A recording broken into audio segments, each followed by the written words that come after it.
Hi friends, ಇವತ್ತು ದೋಸೆಗೆ, ಚಪಾತಿಗೆ, ರೊಟ್ಟಿಗೆ ಹಾಗೆ ಅನ್ನ ರಸಮ್ ಜೊತೆ ಕಾಂಬಿನೇಷನ್ ಆಗಿರೋ ಅಂಥ ಸೂಪರ್ ಟೇಸ್ಟಿಯಾಗೋ ಚಿಕನ್ ಫ್ರೈನ ಹೇಗೆ ಮಾಡೋದು ಅಂತ ತೋರಿಸ್ತಾ ಇದ್ದೀನಿ. ಒಂದು ಬಾಣಲೆಗೆ 1 ಸ್ಪೂನ್ ತುಪ್ಪ ಹಾಕಿ, ತುಪ್ಪ ಬಿಸಿ ಆದಮೇಲೆ 1 ಹಿಡಿಯಷ್ಟು ಗೋಡಂಬಿ ಹಾಕಿದ್ದೀನಿ. ಗೋಡಂಬಿನ ಚೆನ್ನಾಗಿ ಹುರ್ಕೋಬೇಕು. ಗೋಡಂಬಿನ ಹುರ್ಕೊಂಡಾದ್ಮೇಲೆ ಒಂದು ಪ್ಲೇಟಿಗೆ ಎತ್ತಿಟ್ಕೋಬೇಕು. ಹಾಗೆಯೇ 1-3 ಒಣಮೆಣಸಿನ್ಕಾಯಿ, 1 ಹಿಡಿಯಷ್ಟು ಕರ್ಬೇವಿನ ಸೊಪ್ಪು ಹಾಕ್ತಾಯಿದ್ದೀನಿ. ಒಣಮೆಣಸಿನ್ಕಾಯಿ ಮತ್ತು ಕರ್ಬೇವಿನ ಸೊಪ್ಪನ್ನ ಹುರ್ಕೋಬೇಕು.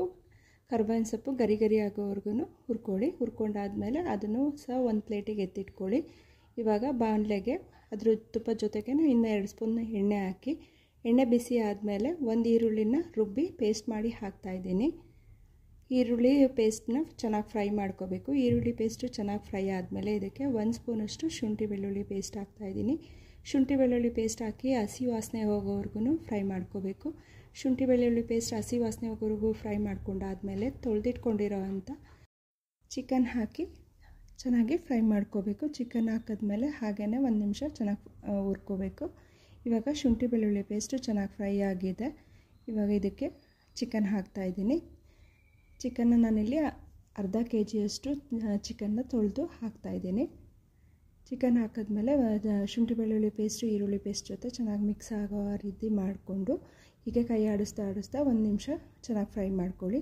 ಚೆನ್ನಾಗಿ ಫ್ರೈ ಮಾಡ್ಕೊಂಡಾದಮೇಲೆ ಇದಕ್ಕೆ ರುಚಿಗೆ ತಕ್ಕಷ್ಟು ಉಪ್ಪು ಹಾಕಬೇಕು. ಅಂದರೆ ನಾನಿಲ್ಲಿ 1 ಸ್ಪೂನಷ್ಟು ಉಪ್ಪು ಹಾಕ್ತಾಯಿದ್ದೀನಿ.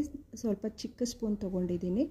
1 ಸ್ಪೂನ್ ಉಪ್ಪು ಹಾಕ್ತಾಯಿದ್ದೀನಿ. ಹಾಗೆ 1/4 ಟೀ ಚಮಚ ಅರಿಶಿನ, 1 ಸ್ಪೂನು ಅಚ್ಚ ಖಾರದ ಪುಡಿ, ಒಂದು ಅರ್ಧ ಸ್ಪೂನು ಗರಂ ಮಸಾಲ, ಹಾಗೆ ಅರ್ಧ ಸ್ಪೂನ್ ಕಾಳು ಮೆಣಸು ಪುಡಿ. ಅದ್ರ ಜೊತೆಗೆ ಚಿಕನ್ ಫ್ರೈ ಮಸಾಲ ಹಾಕ್ತಾಯಿದ್ದೀನಿ 1 ಸ್ಪೂನು. ಚಿಕನ್ ಫ್ರೈ ಮಸಾಲ ಅಂಗಡಿದಾದರೂ ಸರಿ, ಮನೇಲಿ ಮಾಡಿದ್ದಾದರೂ ಸರಿ 1 ಸ್ಪೂನ್ ಹಾಕಿದ್ರೆ ಸಾಕು. ಇದೆಷ್ಟು ಮಸಾಲ ಪೌಡ್ರ್ ಹಾಕಿದ್ಮೇಲೆ ಚೆನ್ನಾಗಿ ಮಿಕ್ಸ್ ಮಾಡ್ತಾ ಇರಬೇಕು. 1 ನಿಮಿಷ ಚೆನ್ನಾಗಿ ಮಿಕ್ಸ್ ಮಾಡಿಕೊಂಡು ಆದಮೇಲೆ ಇದಕ್ಕೆ ಒಂದು ಅರ್ಧ ಲೋಟ ನೀರು ಹಾಕಿ ಒಂದು 10 ನಿಮಿಷ ಬೇಯಿಸ್ಕೋಬೇಕು. ಈ ರೀತಿ ಚೆನ್ನಾಗಿ ಮಿಕ್ಸ್ ಮಾಡ್ಕೊಂಡಾದ್ಮೇಲೆ ಇದಕ್ಕೆ ಒಂದು ಅರ್ಧ ಲೋಟ ನೀರು ಹಾಕ್ತಾಯಿದ್ದೀನಿ.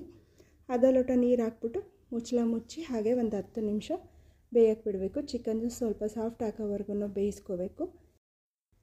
ಇವಾಗ ನೀರು ಹಾಕಿ ಚೆನ್ನಾಗಿ ಮಿಕ್ಸ್ ಮಾಡಿ ಬೇಯಕ್ಕೆ ಬಿಟ್ಟಿದ್ದೀನಿ. ಚಿಕನ್ ಇವಾಗ ಆಲ್ಮೋಸ್ಟ್ ಬೆಂದಿದೆ. ಇವಾಗ ಇದಕ್ಕೆ ಹುರಿದಿಟ್ಕೊಂಡಿರೋ ಅಂಥ ಗೋಡಂಬಿ, ಕರಿಬೇವು ಹಾಗೆ ಮೆಣಸಿನ್ಕಾಯಿ ಹಾಕಿ ಮಿಕ್ಸ್ ಮಾಡ್ಕೋಬೇಕು. 1 ನಿಮಿಷ ಚೆನ್ನಾಗಿ ಈ ರೀತಿ ಮಿಕ್ಸ್ ಮಾಡ್ಕೊಳ್ಳಿ. ಮಿಕ್ಸ್ ಮಾಡ್ಕೊಂಡಾದ್ಮೇಲೆ ಇದಕ್ಕೆ 1 ಸ್ಪೂನಷ್ಟು ಕಸೂರಿ ಮೇಥಿ ಹಾಕಿ ಮಿಕ್ಸ್ ಮಾಡ್ಕೋಬೇಕು. ಕಸೂರಿ ಮೇಥಿ ಹಾಕಿ ಮಿಕ್ಸ್ ಮಾಡಾದಮೇಲೆ ಚಿಕನ್ ರೆಡಿ ಆಗುತ್ತೆ. ಇದಂತೂ ದೋಸೆಗೆ, ಚಪಾತಿಗೆ, ರೊಟ್ಟಿಗೆ, ಅನ್ನ ಸಾಂಬಾರು ಜೊತೆ, ಮೊಸರನ್ನದ ಜೊತೆ ತುಂಬಾ ಚೆನ್ನಾಗಿದೆ ಕಾಂಬಿನೇಷನ್ ಆಗಿ. ತುಂಬಾ ಈಸಿಯಾಗಿದೆ, ಬೇಗ ಕೂಡ ಮಾಡ್ಕೋಬೋದು. ತುಂಬ ಇಂಗ್ರೀಡಿಯೆಂಟ್ಸು ಏನು ಬೇಕಾಗಲ್ಲ. ಗೋಡಂಬಿ ನಿಮಗೆ ಸಿಕ್ಕಿಲ್ಲ ಅಂದರೆ ಆಪ್ಷನಲ್ ಆಗಿ ಇಟ್ಕೊಳ್ಳಿ. ಗೋಡಂಬಿ ಹಾಕಲೇಬೇಕಂತ ಏನಿಲ್ಲ, ಹಾಕಿದ್ರೆ ಒಳ್ಳೆ ಟೇಸ್ಟ್ ಇರುತ್ತೆ ಅಂತ. ಹಾಗೆ ಈ ಥರ ಒಂದು ಸಲ ಟ್ರೈ ಮಾಡಿ ನೋಡಿ. ಯಾರೆಲ್ಲ ಸಬ್ಸ್ಕ್ರೈಬ್ ಆಗದೆ ವೀಡಿಯೋಸ್ ನೋಡ್ತಿದ್ದೀರಾ, ಪ್ಲೀಸ್ ಸಬ್ಸ್ಕ್ರೈಬ್ ಆಗಿ, ಲೈಕ್ ಮಾಡಿ, ಶೇರ್ ಮಾಡಿ. Thank you.